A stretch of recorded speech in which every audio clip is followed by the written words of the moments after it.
Bonjour tout le monde, j'espère que vous avez encore un peu d'énergie pour cette dernière présentation du matin. Je suis présent ici avec Lucille Hadot de RAM 404 et Thibaut Parent de Dressung Zorma. Donc je me permets de commencer tout de suite sur le vif du sujet. Je voudrais commencer finalement par montrer un annexe de notre projet de la présentation finale, du dossier final, qui était un chemin parmi plusieurs chemins qui pourrait amener à une transition énergétique. Il y a beaucoup de façons pour y arriver, on ne sait pas comment y aller, il y a beaucoup de chemins qui y vont. Et c'est assez étonnant pour nous d'avoir remarqué qu'il y a des facteurs qu'on avait pensés ou vus comme indispensables pour y arriver, se sont passés maintenant, tout de suite. Un des facteurs est notamment 50% de diminution de passagers de coin-train. On l'aurait espéré en 2025, c'est arrivé aujourd'hui. On voit le diagramme en dessous, donc les prévisions des nombres de passagers de coin-train prévus jusqu'à il y a quelques mois, et vous voyez jusqu'à 25 millions de passagers dans quelques années. Là, on est tombé à 5 millions, les prévisions sont relativement négatives à ce jour. Finalement, la question est un peu de savoir comment relater notre projet de l'énergie et l'urgence sanitaire dans laquelle on est en train de vivre maintenant. Il s'avère que pour arriver à maintenir une élévation de 2 degrés de température mondiale, on devrait produire moins de 5% de CO2 par année pendant 30 ans. Cette année, au mois d'août, on a produit moins de 6% de gaz à effet de serre. Ça veut dire que en réalité, pour atteindre les buts du COP21, on devrait avoir une pandémie par année.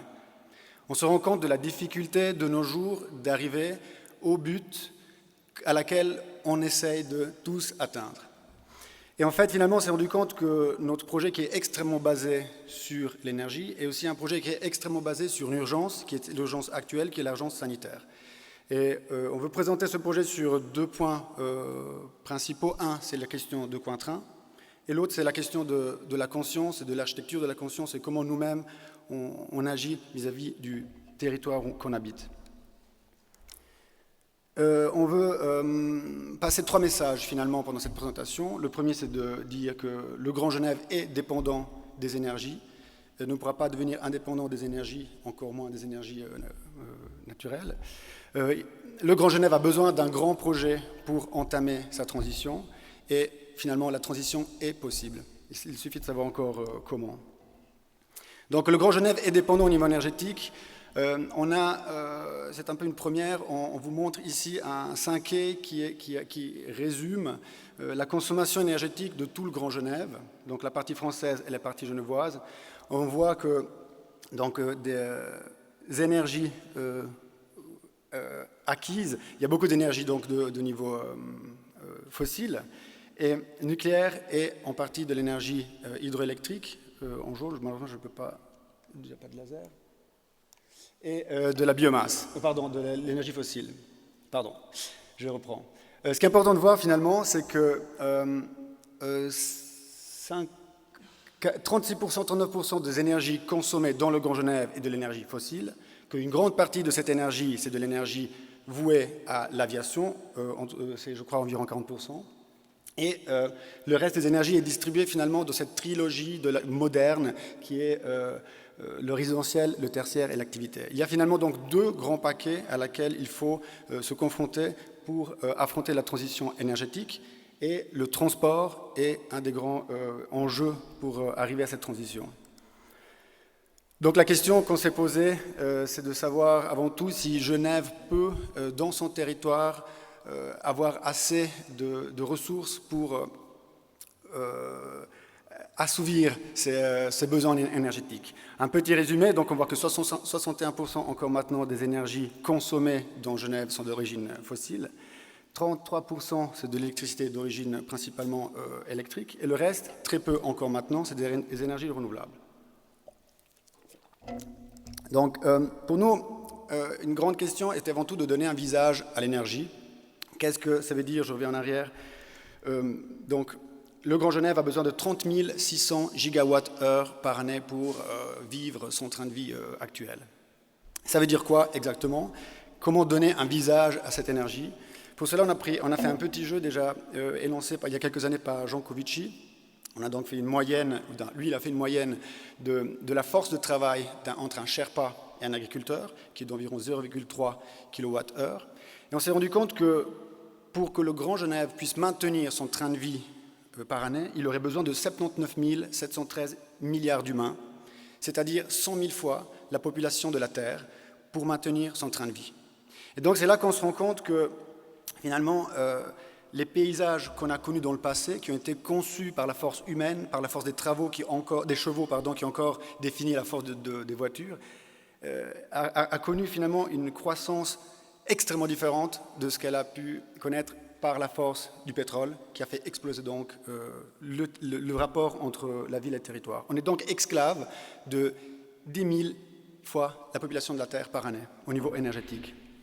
Qu'est-ce que ça veut dire exactement? Finalement, chercher les énergies nécessaires pour Genève dans le monde, en tout cas au niveau durable et non fossile. Il faudrait pour assouvir les besoins de Genève en énergie par année, tous les barrages de Suisse, c'est-à-dire 190 barrages, 658 aménagements aquatiques, hydroélectriques. Il faudrait, si on traduisait cette force énergétique dans la région du Grand Genève, si on voulait la géographiser, il faudrait augmenter le barrage de Génissia de 20 fois, qui est donc le deuxième barrage le plus important de France, ce qui est finalement équivaut à dire avoir un deuxième lac, ou un deuxième petit lac à côté de Genève pour assouvir les besoins d'énergie du Grand Genève. On a pris la centrale la plus puissante au monde au niveau de la géothermie, une centrale donc en Islande. On sait que le potentiel dans le Grand Genève pour la géothermie est très fort. Cependant, il y aurait besoin de 7 centrales géothermiques de cette forme pour le Grand Genève, pour qu'il maintienne son train de vie, ce qui traduit dans le territoire signifierait avoir une centrale géothermique de la taille entre Carouge, Cointrin, Coligny, mais bien entendu, ça c'est dans des circonstances géographiques, tectoniques qui ne sont pas les nôtres, qui sont celles de l'Islande. Au niveau solaire, en prenant les centrales les plus puissantes d'Europe, Cesta en France, il faudrait pratiquement couvrir tout le lac Léman de panneaux solaires pour le Grand Genève. Et si on prend une échelle un peu plus locale, le Palexpo, il en faudrait 3330 pour que Genève puisse maintenir son train de vie quotidien. Il faudrait couvrir pratiquement le lac, léode topographique, et on ne savait plus où mettre vraiment tous ces panneaux solaires. En continuant ce jeu, on a pris une centrale éolienne, un parc éolien en Hollande. Il en faudrait 8 fois du plus puissant. Ça voudrait dire aussi de nouveau couvrir tout le lac Léman. Ça voudrait dire aussi couvrir tout le territoire du Grand Genève pour les besoins d'un Genève contemporain. Au niveau de la biomasse, il faudrait 1,3 toutes les forêts de la Suisse. Il faudrait 13 fois le territoire du Grand Genève en biomasse, mais d'un Grand Genève complètement planté de forêts. Donc, on se rend compte que passer du fossile aux énergies renouvelables n'est pas une mince affaire. On sait que dans notre territoire, le territoire du Grand Genève, c'est possible d'augmenter en tout cas le potentiel énergétique, mais il y a une grande question, c'est la question de la consommation énergétique. Il y a une étude qui a été faite il y a quelques années par le Dr Fessler qui disait que dans l'état actuel, 45% des énergies renouvelables pourraient être mises en place pour le Grand Genève, mais qu'au minimum, 55% des énergies devraient être importées. Et donc il faut bien être conscient que même si c'est des énergies renouvelables, elles auront un impact géographique sur les territoires, même si ce n'est pas le nôtre, ce sera un autre territoire. Les énergies qui sont mobilisables dans le territoire du Grand Genève sont bien sûr l'hydroélectrique, qui est déjà pleinement exploité, et avec un grand potentiel encore au niveau du solaire thermique, du géothermie chaud et géothermie froid. La question est de savoir maintenant pour nous, en tant qu'architectes, planificateurs, qu'est-ce qu'on peut faire finalement, quels sont les points de levier sur lesquels on peut travailler au niveau énergétique, au niveau de l'espace. Donc il y a une formule qui est très intéressante, c'est la formule de Kaya, qui stipule que la production de gaz à effet de serre dépend de la population, de la référence, de la surface de référence énergétique par la population, de la consommation énergétique par la référence énergétique et finalement du degré de gaz à effet de serre, du contenu de CO2 dans l'énergie. Et nous, bien sûr, nos points de levier sur lesquels sont la référence énergétique, la surface de référence énergétique, mais c'est aussi, bien sûr, la question de comment l'agencement urbain fait en sorte qu'il y ait moins de consommation énergétique. Ce n'est en tout cas pas dans l'augmentation de la population. Donc on a travaillé dans plusieurs idées, en tout cas directives, que selon sont fondamentales pour atteindre une décarbonation, datation du Grand Genève, ce qu'on ne va pas discuter maintenant. Un deuxième point qui pour nous est fondamental, c'est de considérer qu'on a besoin finalement d'un grand projet pour entamer la transition. Il n'y a malheureusement pas une réponse à la question de la transition énergétique, une à plusieurs. Elles sont complexes, elles sont compliquées. Et il manque actuellement à Genève ou dans le territoire du Grand Genève un espace d'expérimentation pour pouvoir mettre en place toutes ces stratégies ensemble et pour pouvoir entamer un réel processus de transformation.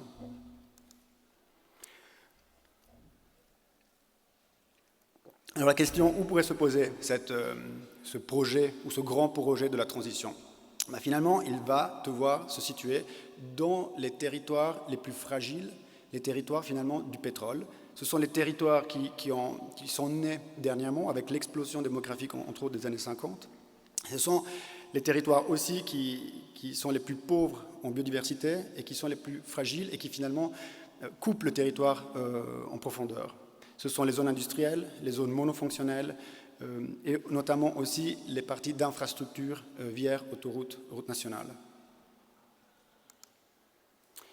On s'est bien sûr attaqué à la plus grande plaie du Grand Genève, qui est le plus grand consommateur d'énergie fossile du canton, qui est aussi le plus grand pollueur, qui est aussi le plus grand pollueur au niveau du puits, au niveau de la diversité écologique. C'est une coupure extrême dans le territoire. C'est au niveau thermique un grand problème au niveau du territoire, avec une augmentation de plus de 15 degrés journalière par rapport au lac. C'est un lieu qui provoque une coupure territoriale énorme. Et on va proposer avec une conception d'un monde qui sort du pétrole, qui sort du fossile, un monde, en tout cas un grand projet qui renoue avec son paysage et qui offre plus qu'un grand consommateur d'énergie fossile, un producteur d'énergie locale, mais pas seulement pour le grand projet, pour le projet du site, mais pour le Grand Genève. Donc on propose notamment de travailler un projet en 3 strates, un strate agricole, retrouver un lien avec la nature, une grande pépinière centrale qui, elle, aura le facteur non seulement d'absorber du CO2, mais aussi de fournir en arbres le reste de Genève qui aura besoin de plus en plus d'arbres, de plus en plus de régulateurs thermiques au niveau urbain. On a besoin aussi de ne pas construire dans des sites agricoles, on doit construire dans des sites qui maintenant posent problème et Genève a énormément besoin d'espace. Il faut bien comprendre que construire un grand projet veut aussi dire libérer d'autres terrains et entamer un processus de transformation pour tout le canton. Un site donc qui devra proposer de la production et aussi une grande qualité de vie. Le projet va se structurer donc non pas sur des énergies qui ne sont pas existantes, mais sur des énergies locales, sur une structure d'énergie tirée dans le territoire. Notamment, le Génie Lac pourra constituer un réseau aquatique qui sera capable de fournir en chaleur et en fraîcheur les habitations locales, mais aussi voisines. Les eaux pourront donc circuler dans un système de distribution capillaire qui va être redistribué par la suite dans un grand réservoir qui pourra lui aussi participer finalement à la qualité de vie des habitants pour qu'ils puissent retrouver un lieu de récréation. Important, c'est de renouer les couloirs braillardiens avec les forêts, les espaces agricoles existants, constituer un circuit, enfin un réseau de bocage intense, et de constituer aussi un réseau de mobilité douce qui soit capable d'absorber et d'organiser ce nouveau réseau d'énergie propre produite localement. On appelait ça les voies de Saint-Luc. Alors il y a beaucoup de stratégies, on l'a dit avant, pour atteindre ce but qui est la sortie du pétrole et la diminution de gaz à effet de serre. On va en citer quelques-unes, mais je ne vais pas aller en profondeur. Donc, pour nous, important, c'est de renouer un dialogue avec le contexte, de créer une architecture qui respire, qui n'est pas high-tech, de remettre le piéton au centre de la mobilité, de trouver une mixité programmatique, penser une architecture et un urbanisme qui est capable de se dégrader, planter des arbres, on en a beaucoup déjà discuté ce matin, penser des toitures et des façades productives, c'est-à-dire il y a peut-être une échelle qui doit revenir à une échelle de planification urbaine et pas seulement un choix aux architectes, au niveau en tout cas de la plantation et du fonctionnement des toitures. Créer des centrales énergétiques communes autour desquelles pourront se développer des nouveaux sites. Créer des synergies entre les fonctions, entre les énergies mobilisables. Utiliser des ressources locales, augmenter les distances entre les arrêts de transport public et alimenter l'existant, d'où l'importance de créer aussi un grand projet pour Genève. Je voudrais prendre une seule de ces stratégies et la développer un tout petit peu plus en profondeur.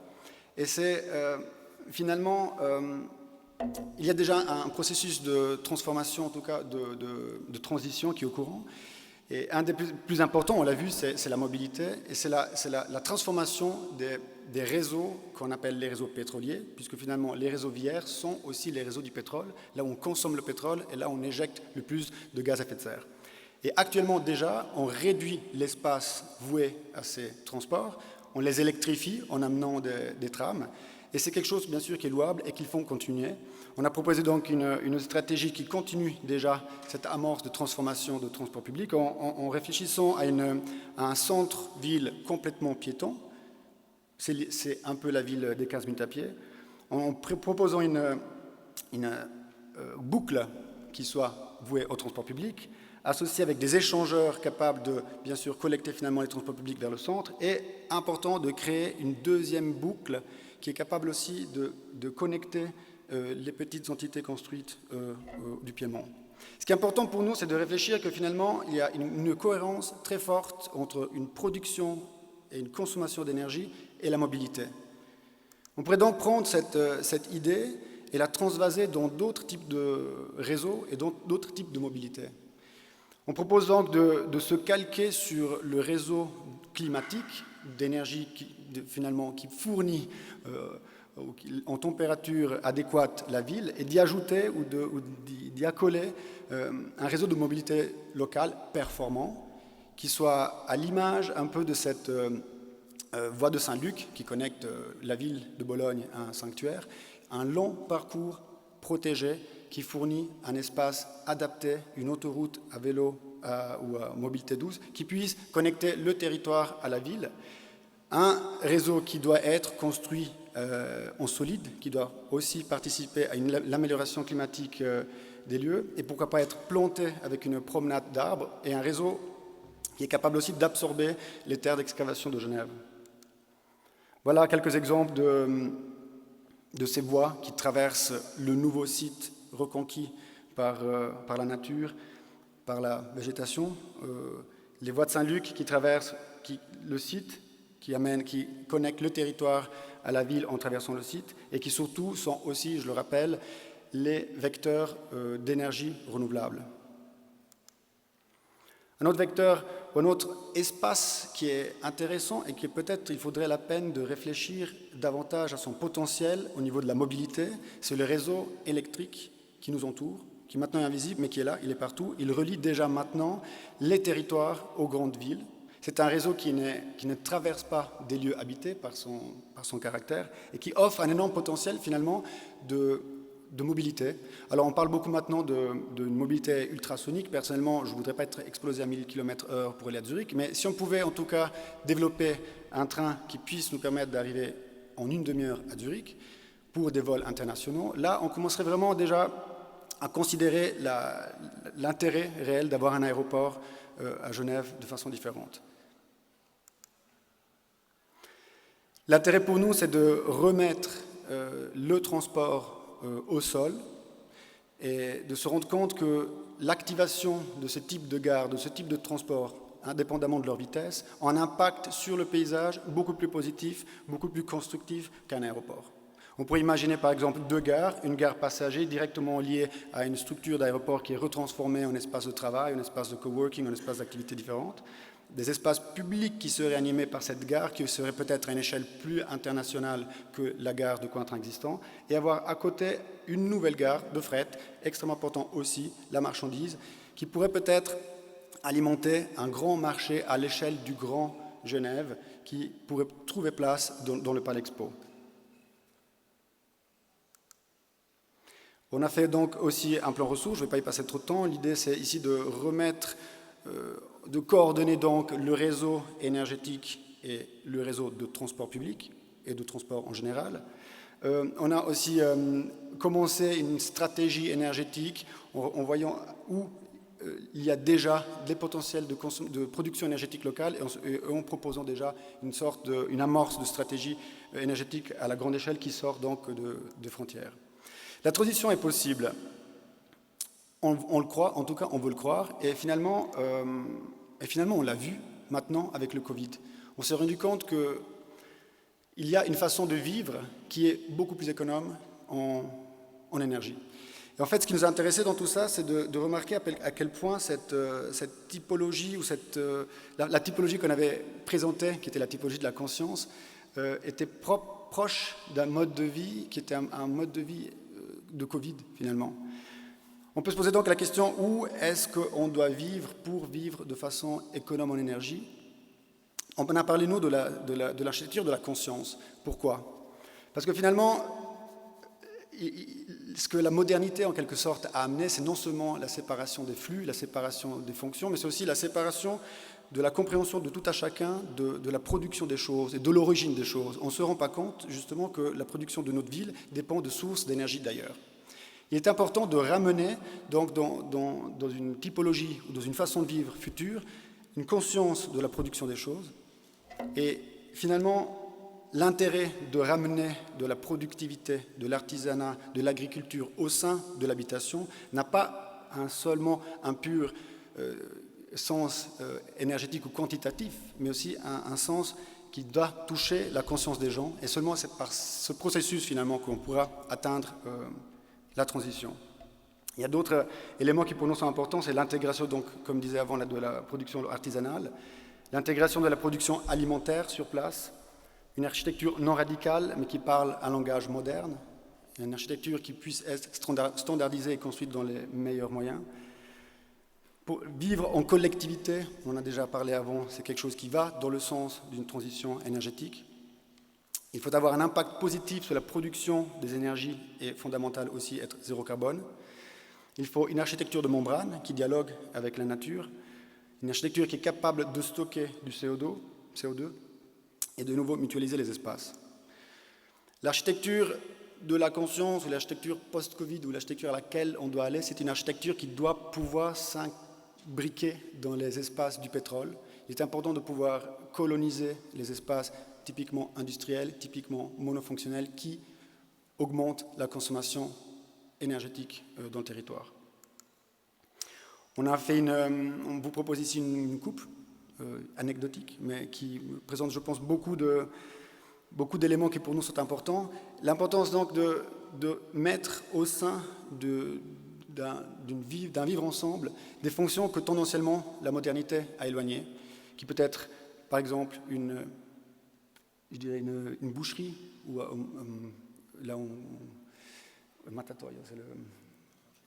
un abattoir, ou un poulailler, ou planter des arbres ou des fruits au-dessus des toits. C'est quelque chose qui pour nous est fondamental, non seulement pour les mixités programmatiques, mais pour la compréhension d'où viennent les choses. Un socle donc qui est productif au niveau alimentaire, qui est productif au niveau de la transformation, qui offre des équipements publics, qui propose aussi une alimentation en énergie pour soi-même et pour les quartiers alentours qui ne peuvent pas le faire parce qu'ils sont coincés dans leur passé différent.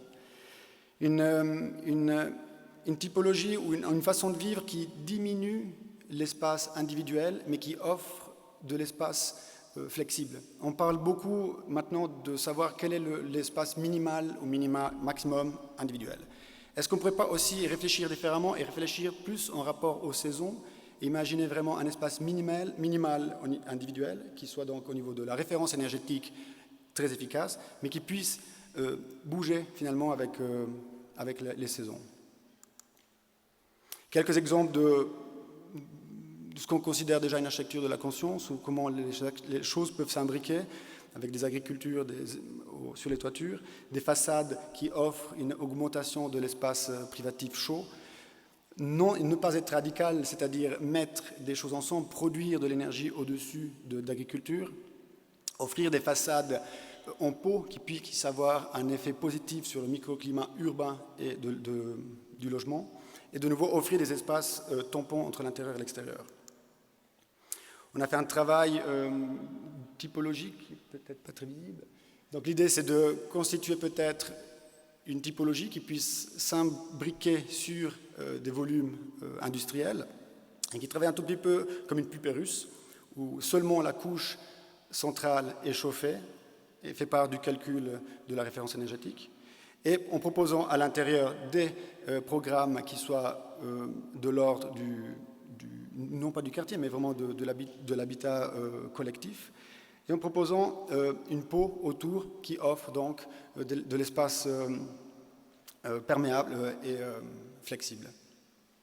Et on s'est rendu compte vraiment aussi que pendant le Covid, cette échelle qui va de l'individu au quartier, cette échelle encore plus petite, est devenue extrêmement importante.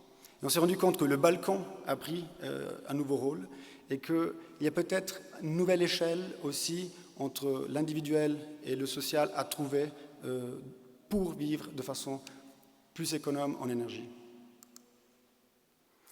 Donc l'idée de vivre donc de nouveau dans une surface peut-être en duplex, minimum, hauteur, largeur, on peut économiser pour un 3 pièces et demie jusqu'à 40% du volume énergétique par rapport aux typologies existantes, seulement si on propose par contre quelque chose en plus, qui soit des programmes plus intéressants mais partagés en commun et des espaces plus grands extérieurs. Donc on s'est quand même posé finalement la question de qu'est-ce qu'on peut faire maintenant. Et finalement, pour nous, il y a trois choses importantes à définir maintenant, c'est peut-être les prochaines étapes. Une, c'est de définir une armature énergétique et paysagère du Grand Genève, autour desquelles les nouveaux projets, la densification pourra s'avérer, densification ou dédensification. Il faut trouver un espace pour expérimenter un nouveau mode de vie, c'est important, de trouver moyen que nous, on puisse pratiquer et essayer de nouveaux modes de vie dans un sens de la transition. Et il faut continuer, bien sûr, à développer une architecture de la conscience, une architecture qui non seulement soit au niveau du chiffre plus économe, mais qui permette aussi aux habitants d'avoir la conscience de ce qu'ils consomment. Merci.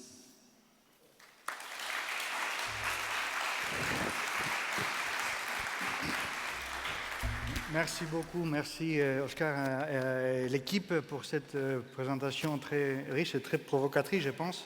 Vous voyez un peu qu'il y a disons, des compléments.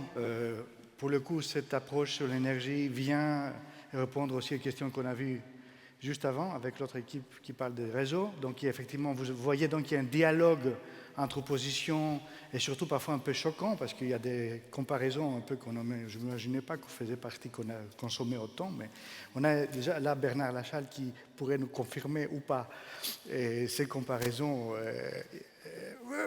Bon, mais question, Robert Sadler, please. You can speak in English and speak in French. Look. Thank you very much for that presentation. I thought it was excellent in the way you conceptualized the problem and you communicated the problem and that we could visualize it. And so kudos to you. Where I think this could be developed better is in terms of public policy. So what you're trying to do is you're trying to take architecture into the realm of public policy to make change, to engage the public policymakers. And it would be good to see how then, as you've given us options and shown us possibilities, how you could engage some form of public policy discussion on this. One of the ways you might want to also talk about this is using trade-offs in terms of well-being indicators. So for instance, if the airport in Geneva is removed, and people might start saying, oh, well, we're going to lose jobs in Geneva.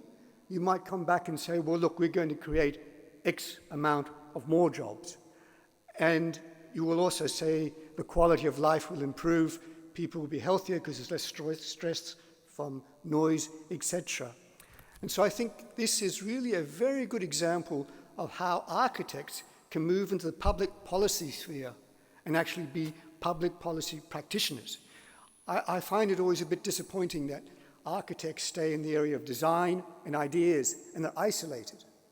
But the question I'd like to see is, in this moment of urgency, the likelihood of ideas coming into fruition to make sure that we can realize a transition. Thank you. Yeah. Thank you, Robert. Vous avez une remarque ou une réponse? Je trouve juste la remarque très intéressante, très juste. Je trouve intéressant aussi de voir que ce matin, il y a plusieurs équipes qui ont des approches très différentes et qu'on est arrivé finalement à des sensibilités peut-être différentes, mais à des conclusions qui s'approchent beaucoup.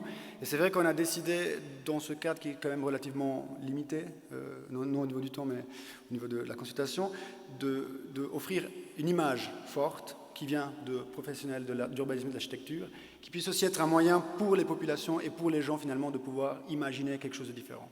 Mais je suis d'accord complètement avec vous. Autre remarque? Oui, s'il vous plaît. Il faut aller au micro, s'il vous plaît. Ce qui m'apparaît dans votre présentation, c'est que vous avez parlé de Genève et pas du Grand Genève. Voilà. Reposez la question, s'il vous plaît, ça n'a pas été audible. Je remarque que votre présentation est centrée sur Genève et non pas le Grand Genève, ce qui introduit des problématiques différentes et des dimensions, des niveaux de réflexion aussi très différents. Voilà. C'est tout. Donc là, au niveau énergétique, au niveau du réseau, d'une conception de réseau énergétique propre, il est clair que pour nous, il faut considérer le Grand Genève comme l'espace de référence.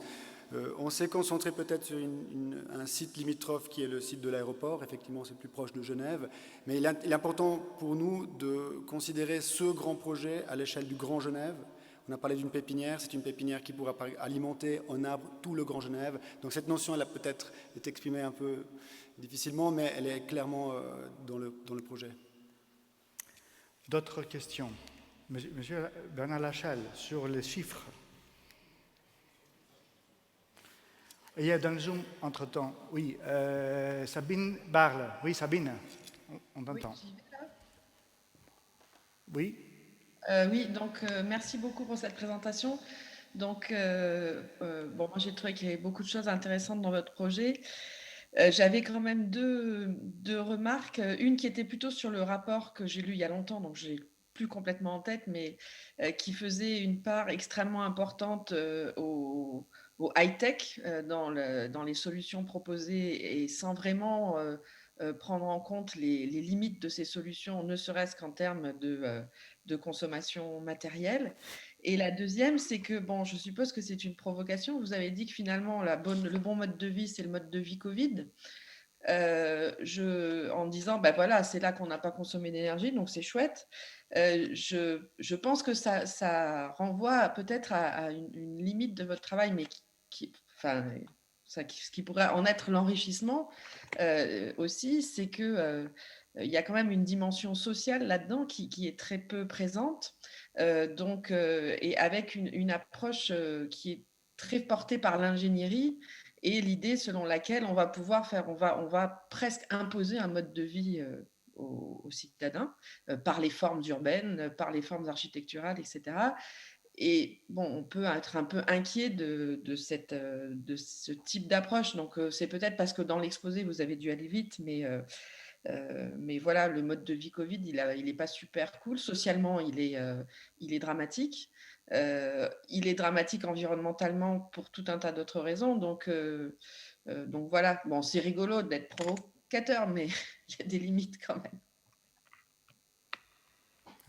Merci de cette question. Vous abordez un sujet qui est quand même assez complexe. C'est que, je l'ai dit au début de la présentation, si on veut atteindre l'objectif du COP21, il faut qu'il y ait des changements très importants.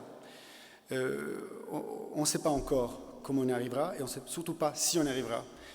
On a quand même voulu prendre cette chance de ce Covid. Et bien sûr, il y a beaucoup d'implications sociales et économiques qui sont derrière, pour voir que les choses, quand elles marchent différemment, enfin, quand elles ont un impact plus positif au niveau énergétique, elles marchent différemment et les choses, elles sont possibles. Donc c'était plutôt à l'inverse, d'essayer de comprendre, d'essayer de savoir quoi apprendre finalement d'une situation d'urgence. Parce que finalement, on est dans une situation d'urgence au-delà du Covid. Et c'est, pour l'instant, il n'y a aucune preuve, aucun signe qui montre qu'il y a des changements qui arrivent. Donc on essaie d'amener finalement un peu tous notre contribution à ce changement. Ok, je ne sais pas si tu veux... Thibaut. Merci pour la question. Je voulais simplement rajouter quelque chose. En fait, le travail difficile qui est le nôtre à partir de maintenant en tant qu'urbaniste, en tant que... même au niveau politique, c'est exactement la même chose. On sait qu'on a 30 ans pour régler un problème qui n'est pas un problème, qui est une catastrophe. Donc on a 30 ans pour arriver à la neutralité carbone. Et la question, c'est comment on fait pour transformer un espace comme le Grand Genève, pour 1 million de personnes, en un espace qui va être zéro carbone dans 30 ans. Il est clair que absolument tout ce qu'on décide aujourd'hui au niveau politique et tous les projets qui sont mis en œuvre aujourd'hui existeront encore dans 30 ans. Enfin, si on change une infrastructure aujourd'hui ou si on change des bâtiments aujourd'hui, qu'on construit de nouvelles constructions, elles seront toujours là dans 30 ans. Et la question qu'il faut se poser, c'est comment on fait pour les construire d'une manière à ce que dans 30 ans, on ne consomme pas 10 tonnes de CO2 par personne, mais plus qu'une seule tonne de CO2. Et ça suppose quelque chose d'assez disruptif dans l'approche. On a essayé d'apporter certains éléments de réponse, mais je suis entièrement d'accord qu'il y a deux questions. La première, c'est comment on fait pour arriver de passer de 10 à 1. C'est une question extrêmement complexe. Et la deuxième question, c'est comment on fait pour rendre ça attractif pour les gens. Enfin, M. Hodgers en a parlé ce matin. C'est une vraie question et je pense qu'il y a un gros travail à faire là-dessus dans les années à venir. Merci Thibaut.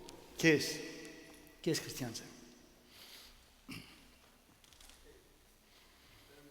vais essayer en français pour Oscar. Je trouve le projet très sympathique et le dessin pour l'aéroport, c'est très beau. Le dessin, c'est beaucoup mieux que München-Riem ou Ypenburg ou le projet de Berlin-Tegel, etc. Mais moi, je ne crois pas que Grand Genève a besoin d'un grand projet et certainement pas sur l'aéroport. Je pense que c'est très tôt de maintenant de seulement dire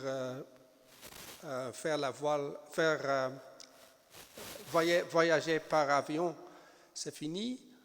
On doit donner les aéroports dans le déchet et continuer avec quelque chose de nouveau. Je ne pense pas que ça c'est une bonne idée. Les aéroports, nous n'avons pas beaucoup d'expérience avec des aéroports qui sont seulement demi-utilisés, mais je pense qu'il y a des signes dans différents environnements aéroports que moi j'ai travaillé sur, où l'aéroport partiellement utilisé cherche aussi à d'autres modes d'utilisation qui sont très productifs et très expérimentels. Par exemple, le parc d'innovation à Dubendorf, à Zurich. Et la deuxième chose que je pense, c'est que presque tous les quartiers innovatifs, nouveaux, Greenfield, ils sont presque tous, ils sont compromis. Ils ne sont pas un succès, pas du tout, parce qu'on n'arrive pas à créer un tellement grand projet complètement dans une condition intégrée et durable.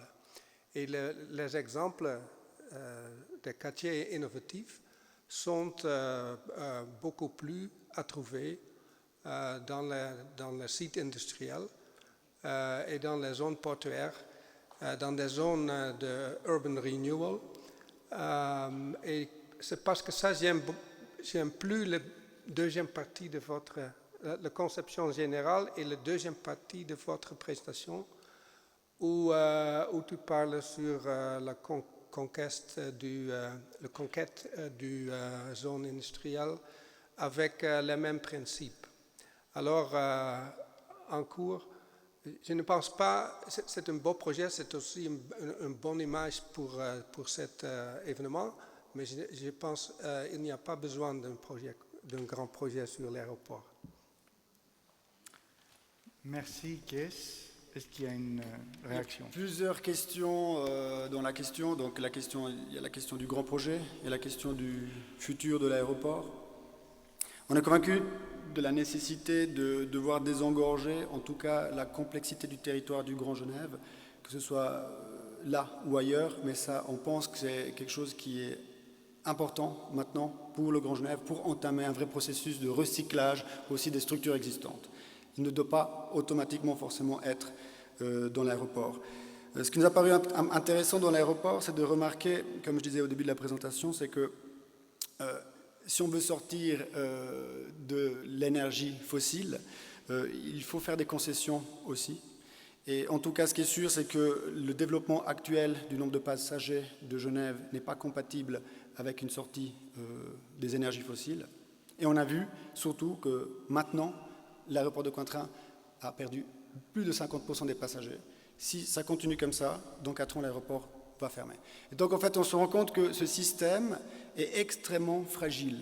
Et il y a quand même des systèmes qu'on pensait stables et existants, avec une croissance constante, qui peuvent s'écrouler. L'idée de proposer un projet sur cet aéroport, c'est d'imaginer une Genève qui peut marcher, ou un Grand Genève qui peut marcher, qui peut fonctionner aussi différemment. On n'est bien sûr pas contre des vols en avion. Par contre, ils peuvent être différents, ils peuvent avoir d'autres buts, ils peuvent être peut-être ailleurs, peut-être dans l'aérodrome de Annemasse, peut-être dans quelques années, il y aura un centre de recherche d'aviation solaire à Annemasse qui va prendre le dessus de Cointrin qui est en train de faire faillite. Donc il y a peut-être plusieurs chemins pour arriver à un destin différent d'un Grand Genève, et nous on croit profondément que l'emplacement de cet aéroport à cet endroit est négatif ou néfaste, en tout cas pour la croissance du Grand Genève. OK. Une dernière question avant de faire la pause du midi, enfin pause déjeuner. Quelqu'un qui voudrait intervenir? Non. Alors, merci beaucoup, Oscar. Merci à toute l'équipe.